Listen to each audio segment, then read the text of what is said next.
Leemos la exhortación Verbum Domini del Papa Benedicto XVI sobre la palabra de Dios en la vida y la misión de la Iglesia. Después de la introducción, estamos ahora en la primera parte, Verbum Dei. En el principio ya existía la palabra, y la palabra estaba junto a Dios, y la palabra era Dios, y la palabra se hizo carne. Capítulo 1 del Evangelio de Juan. El Dios que habla. Analogía de la palabra de Dios.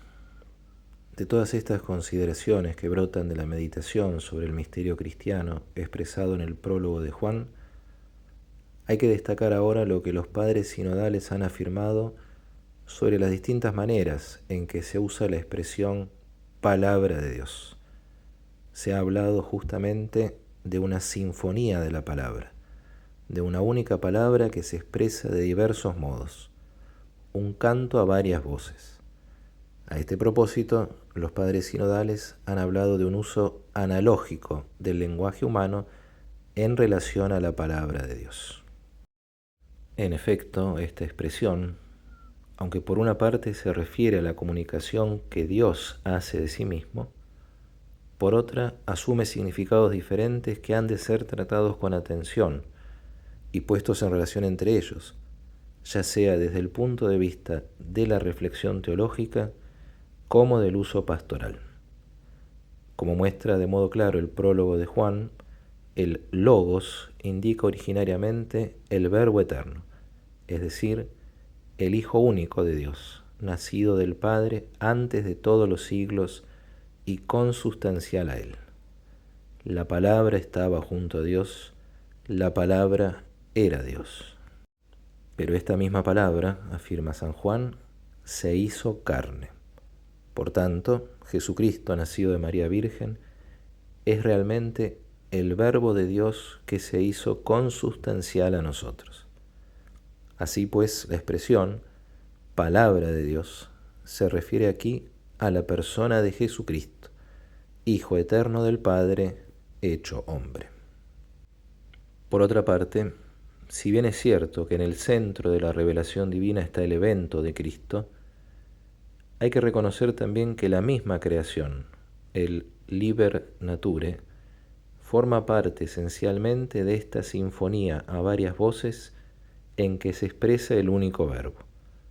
De modo semejante, confesamos que Dios ha comunicado su palabra en la historia de la salvación, ha dejado oír su voz, con la potencia de su espíritu, habló por los profetas. La palabra divina, por tanto, se expresa a lo largo de toda la historia de la salvación y llega a su plenitud en el misterio de la encarnación, muerte y resurrección del Hijo de Dios. Además, la palabra predicada por los apóstoles, obedeciendo al mandato de Jesús resucitado, id al mundo entero y proclamad el Evangelio a toda la creación, es palabra de Dios. Por tanto, la palabra de Dios se transmite en la tradición viva de la Iglesia.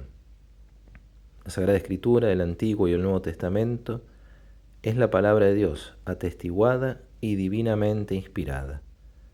Todo esto nos ayuda a entender por qué en la Iglesia se venera tanto la Sagrada Escritura, aunque la fe cristiana no es una religión del libro. El cristianismo es la religión de la palabra de Dios, no de una palabra escrita y muda, sino del Verbo encarnado y vivo. Por consiguiente, la Escritura ha de ser proclamada, escuchada, leída, acogida y vivida como palabra de Dios en el seno de la tradición apostólica de la que no se puede separar.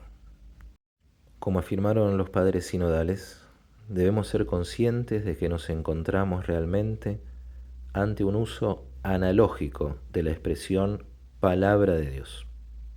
Es necesario, por tanto, educar a los fieles para que capten mejor sus diversos significados y comprendan su sentido unitario.